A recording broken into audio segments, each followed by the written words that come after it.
बहन थी, उससे छोटा भाई था। तो 2 भाई 1 बहन थे, 5 लोग इस घर में रहा करते थे।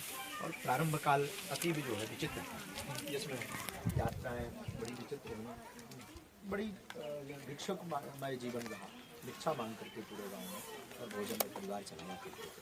इतने संपन्न में मेरे पिताजी भी कोई कार्य करते नहीं थे, तो इसी में एक तरफ भगवान का स्थान बना रहता था, एक तरफ रसोई बनी रहती थी, और एक तरफ जो है यहाँ तक कि भैंस भी बनी रहती थी, पशुशाला भी बनी रहती थी। लेकिन वही में अपना जीवन भगवान बागेश्वर बालाजी की कृपा से पूरा 14 वर्ष का वनवास इस स्थान पर मैंने जाता। वो जो विकट परिस्थितियाँ थी वो आध्यात्मिक यात्रा के लिए कितनी मददगार साबित हुई?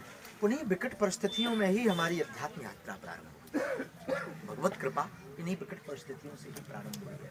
और हमारी दृष्टि तो ये कहती है कि जो कहावत आदिकाल से चली आ रही है कि भगवान जो भी करते हैं अच्छे करते हैं, अच्छा करते हैं, अच्छे के लिए करते हैं, तो ये बागेश्वर बालाजी की ही महिमा है कि इन स्थितियों में नहीं रहे होते तो उनसे लगन नहीं लगती। इन परिस्थितियों में रहे, यहाँ चलते रहे, यहाँ पर खेले हैं, यहाँ पर जो संकीर्णता है, उस संकीर्णता में व्यापकता की जो ललक थी, उस व्यापकता को पाने के लिए बागेश्वर बालाजी के चरणों में सिमरन, बागेश्वर बालाजी के चरणों का ध्यान, और जो है मन में भाव था कि इसके ऊपर एक छत डल जाए, ये भाव रहा और वो अभी भी अधूरा है।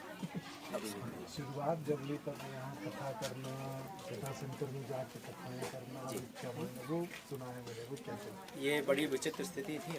पिताजी कुछ कार्य करते, भोजन की व्यवस्था के लिए, जीविका चलाने के लिए हम बड़े थे, बहन और भाई, तो हमारा बड़ापन था, तो बड़े होने के कारण पूरी जिम्मेदारियाँ खुद के ऊपर भी।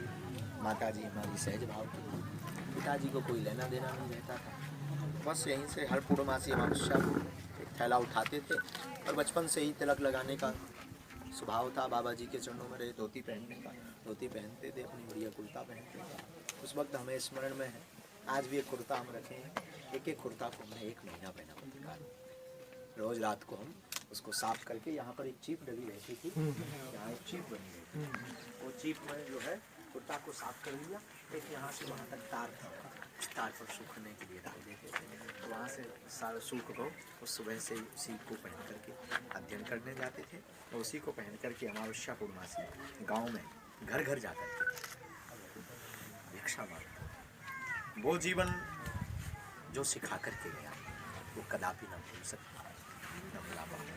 लेकिन उस जीवन ने मानवता का, वास्तविकता का खूब बोध किया, और उस जीवन से ही इस जीवन तक की यात्रा संपन्न हुई। ये भगवत आशीर्वाद था, बागेश्वर बालाजी की ही कृपा थी कि जो यहाँ पर जीवन गुजरा या इन स्थितियों में गुजरा। फिर इसके बाद में और बड़े हुआ है, 9 वर्ष की अवस्था से ही, हम 8 वर्ष की अवस्था से ही रामायण पाठ, सत्यनारायण की कथा आदि करने लगे, और सत्यनारायण की कथा गांव वाले लेवा जाते थे।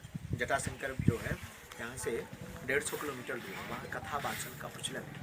उस प्रचलन के लिए वहाँ कथाएँ बचती हैं, पुरोहित कर्मकांडी ब्राह्मण थे, कुछ पैसा मिल जाता, कुछ दक्षिणी मिल जाती थी। जाते अमावस्या को चले गए, वहाँ से 200-300 उस 200-300 रुपये में 200 रुपये का आटा, भोजन, नाश्ता, जो भी सामग्री करके ला करके माता जी को दे देते थे, 20-25 रुपये। लेकिन कभी भी उन जीवन में ऐसा बोध नहीं हुआ भगवान नहीं उस वक्त तो हमारे लिए 5 रुपये सत्यनारायण की, 5 रुपये सत्यनारायण की, 11 रुपये, 5-10 रुपये में सत्यनारायण की। मैं स्मरण में है, 1 रुपये का पार्ले जी आया करता था, छोटा में 1 रुपये का पार्ले जी ले लो, 5 रुपया की शक्कर ले ली, 5 की पत्ती ले ली, कुछ। लेकिन यहाँ का स्मरण हमारी जीवन में यही ना यहाँ का स्मरण भूल सकते, ना वो यहाँ का बने। यहाँ खूब खेले बड़े, खूब बड़े हुए, यहाँ खेले, स्मरण करके यहाँ बैठना, हमारा स्मृति में ध्यान लगाना, सायंकाल रोज कीर्तन करना। यहाँ जो है एक लकड़ी का बाड़ा, लकड़ी के बाड़े में बैठते और रोज कीर्तन करना, हरि स्मरण, भगवत स्मरण। पूज्य दादाजी को, दादाजी का जो है यहाँ से कीर्तन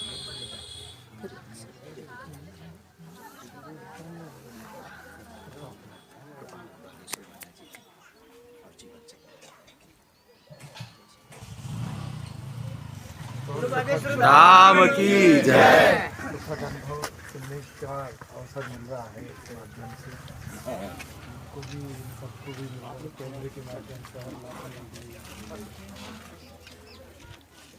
चलिए धाम पे ही चलते हैं।